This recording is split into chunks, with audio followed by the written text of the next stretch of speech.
So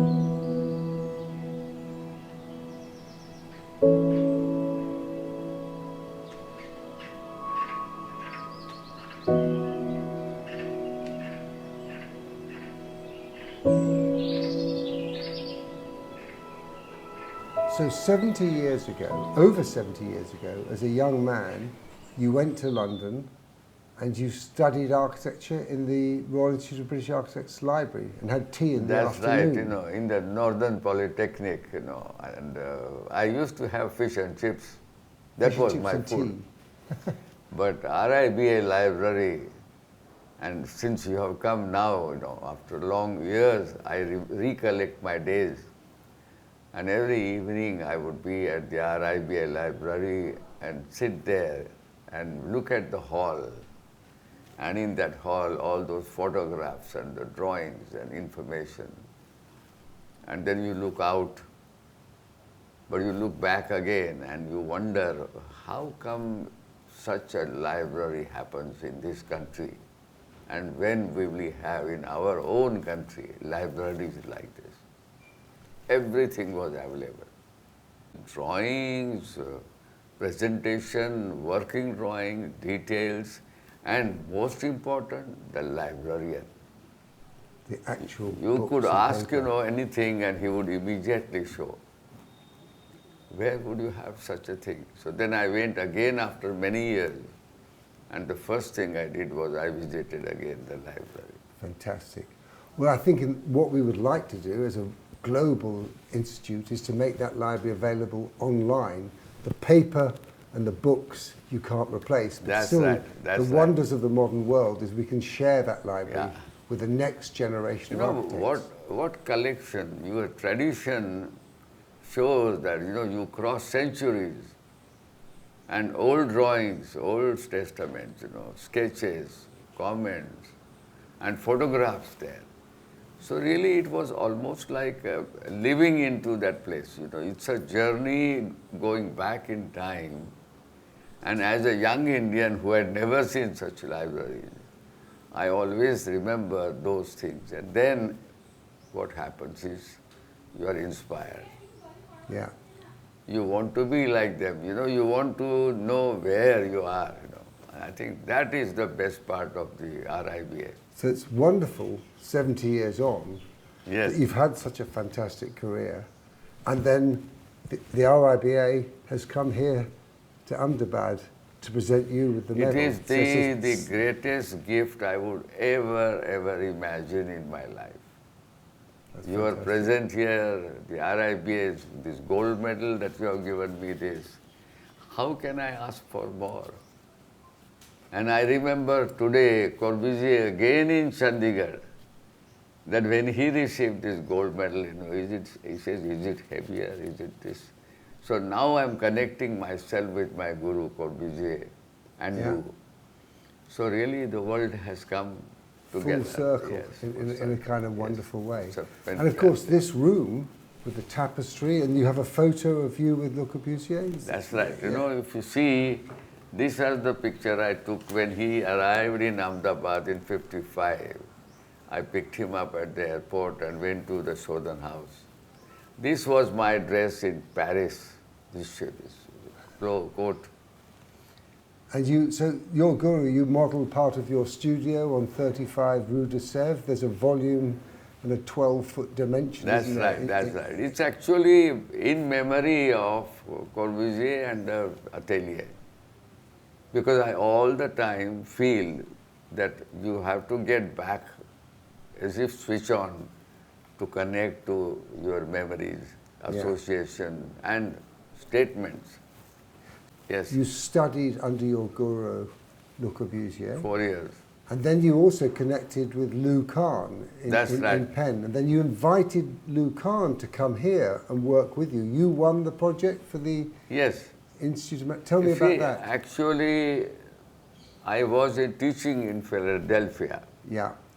And in the faculty room, very often Lou would ask me something about Corbusier. So one day when I had a job in Ahmedabad, the Institute of Management, I proposed the committee, why don't I invite Louis Kahn, They said, if you wish so, you call him. So when I went back there, I said, look, Lou, there is a project of Institute of Management. Corbusier has built 4 buildings in Ahmedabad. Why don't you come and do a campus? So reluctantly he paused for a while. This was actually standing and talking. Yeah, yeah. And I said, look, Lou, if you agree, so can I write a letter on your behalf saying you agree? So he says, if you say so. So I wrote a letter to myself on behalf of Lou Kahn that Mr. Doshi, yes, I agree, etc., etc. And that is how then Lou came, and he used to have dinner here. The last night of his was here. Before he flew back? Yeah, before he passed away at the airport. Yeah. But the point is that to me, those connections are like ancient times, which one hears in the legends, the gurus.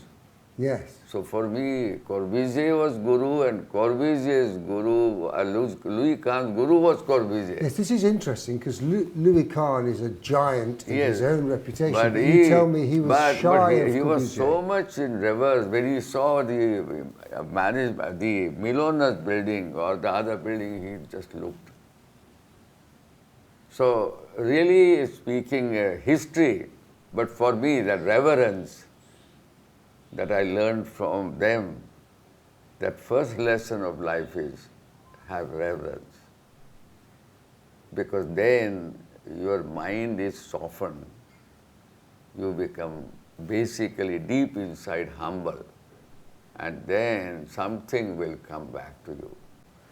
Yes, so we talked about this last night. This idea of, so in a way Le Corbusier is your guru, but you learnt from him in Paris, and then you learnt from him here, and then you connected Louis Kahn from Penn to here. But you yourself, despite this European and international outlook, you've also kind of taken a particular Indian position, which you've talked about, which is almost a hybrid, adopting cultures, but also developing your culture. That is our tradition, and I belong to the old tradition of Hinduism. And my grandfather was my ideal. And he taught me about reverence. Going to temple every day, you go and pray. So all those rituals help me. And in fact, the thinking about, for example, let us say that if I imagine Louis Kahn by himself, suddenly I say, but he is my guru. The image changes. And then I connect him to Corbusier, and then the image even becomes much wider. So when you start drawing on a piece of paper, these thoughts help you. So really, I have never gone to a college of architecture. So my learning is from them through these via channels. But you've also been to a college of life, haven't you? We have a very formal model of architecture, but historically, most of the great architects never entered a school. But that is also the reason I started the School of Architecture with an idea that in India we need those kind of education. We have no history. So the only way to create history is to have. So Louis Kahn's coming, doing the Institute of Management for 14 years, every year he came for a couple of weeks. So those connections, and then talking to the other students and faculty was really my attempt to cycle this and get back. And luckily the IIM, the Institute of Management is now there. But also you were introducing Le Corbusier and Kahn to the architecture of the city, the old city, which is a world monument. You were actually, you told me that Le Corbusier laid down to measure out the veranda and the shelter. So they became, their architecture, both of them when they came here, was informed by craft, by the environment, by the culture, by the history. It became a kind of hybrid in a sense of India and modernism. Is that when the School of Architecture was started in '62, and Louis Kahn was there, and I took him to the class. And then I took him to the old city of Ahmedabad, where I had taken Corbusier there. Yeah. And I was saying, Lou, here is the place. This is where I learned, and this is where Corbusier. And for him, Corbusier was more than God. You know, all reverence, full, but very, very quiet, Yeah. but very observant. And then he taught me as if, you know, I was his disciple or a student, how to look at things, how to measure things, how to even draw. So he would really talk about the stepwell in Ahmedabad. I would take him there, and or I would take him to the old city. He was fascinated by the old city of Ahmedabad. But you were showing them the city, and they were connecting you. As you said, they were both gurus to you in a way. Yes.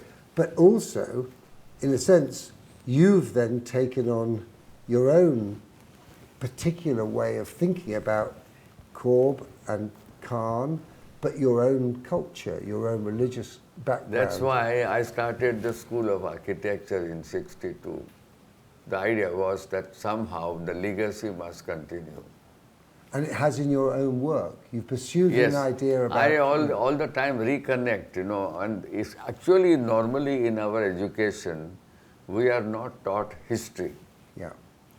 Historical examples have become only as references from somewhere else. Yeah.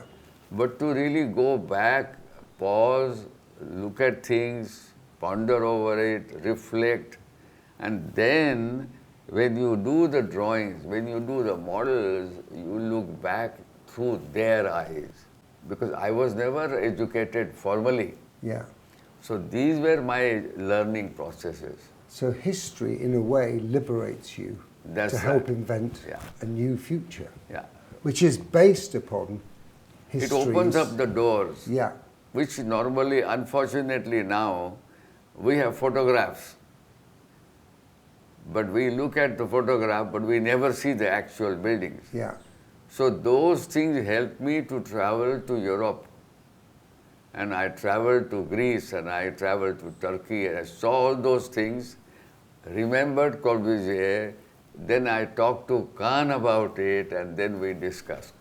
You also spent some time in Japan? Yes. This was part of your I had a fellowship. learning but on experience. But I was also interested in meeting Tange and Suboi and others. So they were Japanese engineer. Yeah. And we worked together on a project.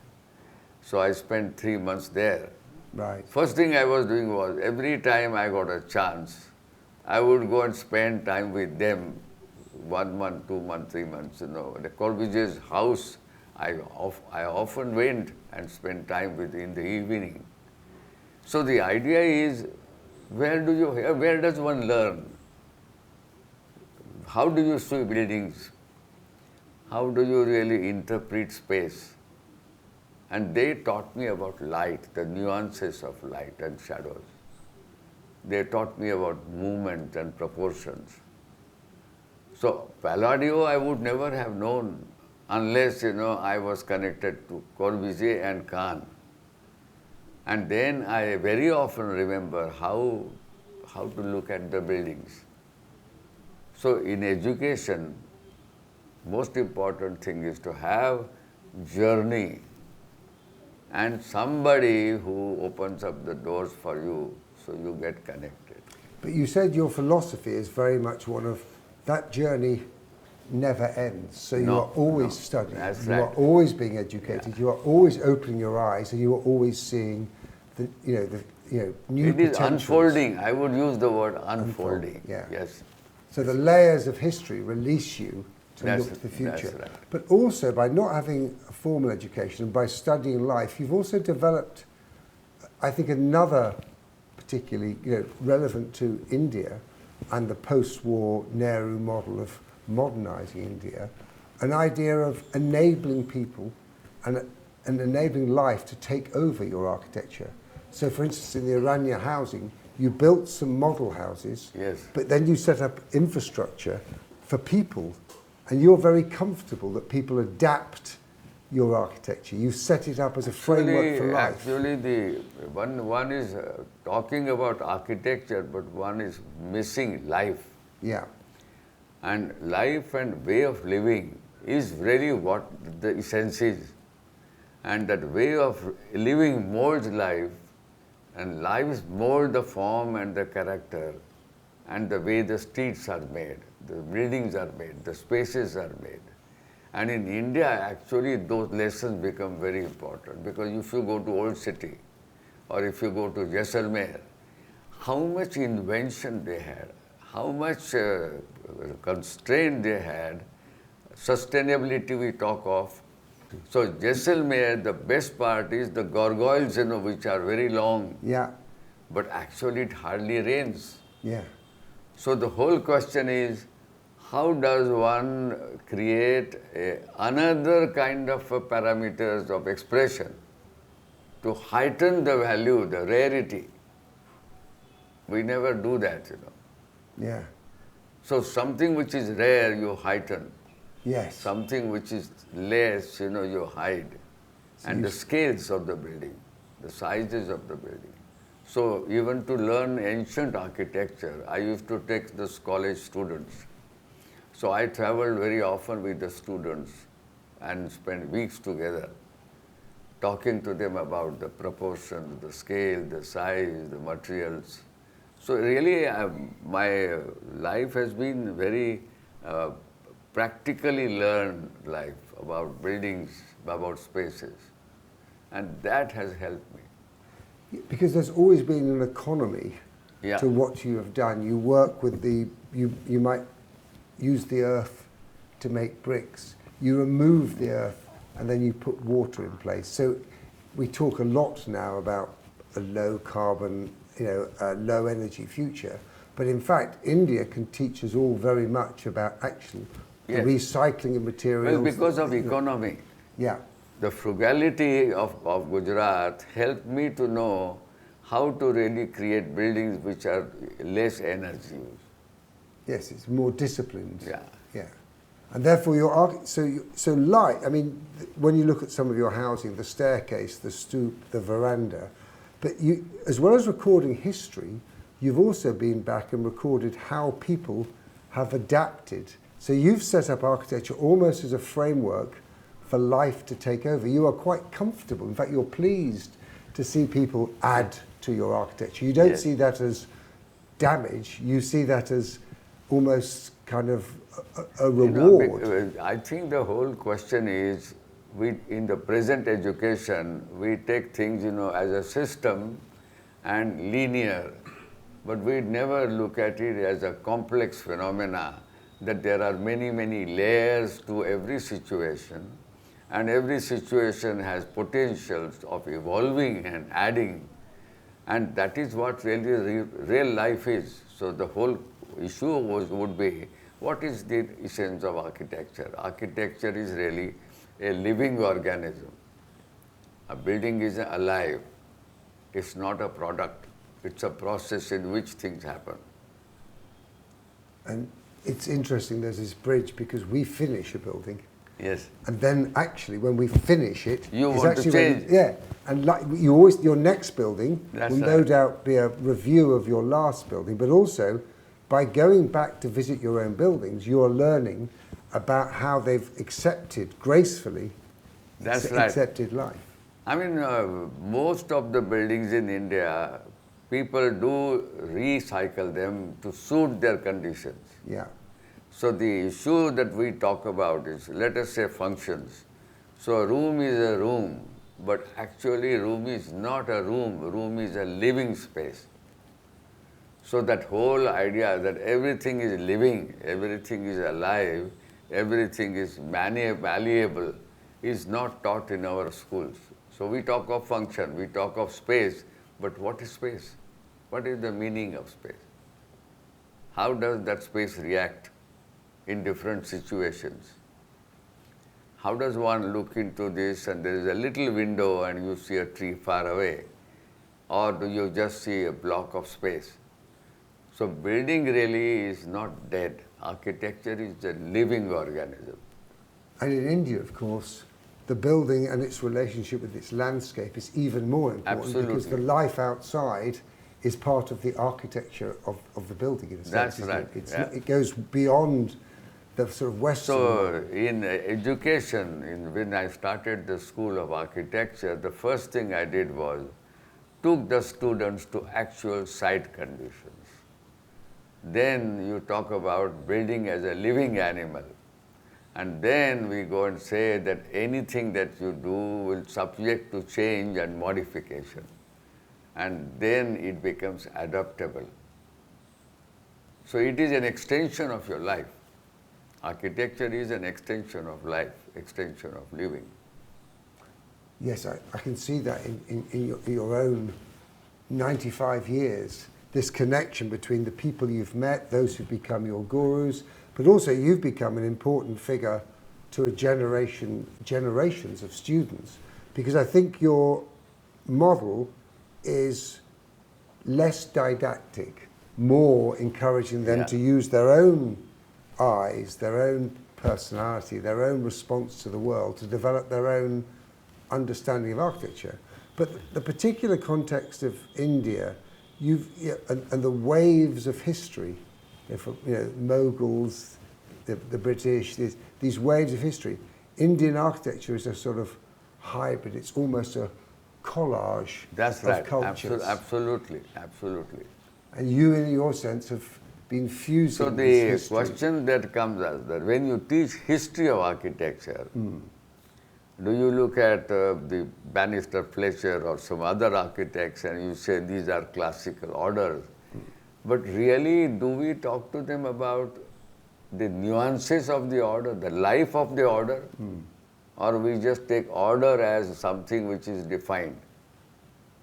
So this whole issue is, if the space is celebrating life, so what is that? The life architecture is really a way of living. But we never teach that in the school, way of living, because we always go, and also what happens? Of course, time, education, the conditions which are there. We talk of space, but we never know what is the nature of space, or the nature of form, or nature of change. In India, when you build a house, over time the house changes. So should I accept that or not? That is really a big question with architecture and architects. I don't like people to change my building. The second thing is, no, I am going to help them to change the building. That's where the whole thing. And you also, I would say, you almost build into your buildings the ability for them to take ownership, emotional and architectural ownership, and almost change it without you. Like, for example, when I did Aranya housing, I made only a parameters and a broad guidelines, and then I said people should change. Everybody was surprised that how can they do this? Plinth is changed, the wall is changed, the staircase is added. But when I showed them what happened, and people were very happy. Actually, the building is made for people, and people must enjoy it, and it should be owned by them, and not they are in transit. So this is where the difference is. And you were saying architecture is life. In your own office, you've created a multi-generational life, haven't you? Your daughter, your son-in-law, your nephew, your grandniece. So you've, in a sense, in your own practice, there's a model you've created. So the building is not really a rigid structure. Yeah. It is a formless, nebular thing you can go on adding. The advantages are that, isn't our life like that? When we are given a choice, don't we want to change? Don't we want to find taste? Don't we want to do, how does it taste like? How does it look like? Why is it that when we come to architecture, we define, and we say, no, I don't like it, and you can't change it?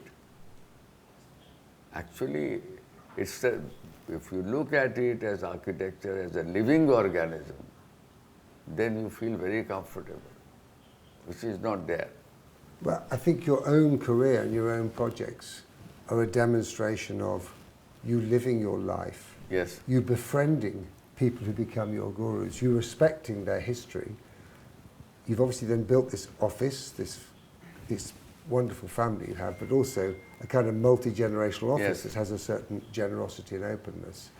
and in your teaching. So that is why I'm here today, really, to celebrate your extraordinary model, not just of the fabulous buildings you've designed, but of the fact that you've always promulgated an idea that architecture is the backdrop to life. So that's right. That's a fantastic message to put out over your 95 years. No, you said it correctly. It's the backdrop.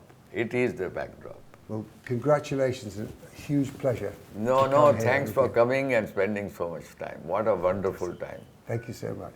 Cheers. And I hope you come back again and you stay with us longer. I will do. I will do for sure. Thank you so much. Thanks a lot.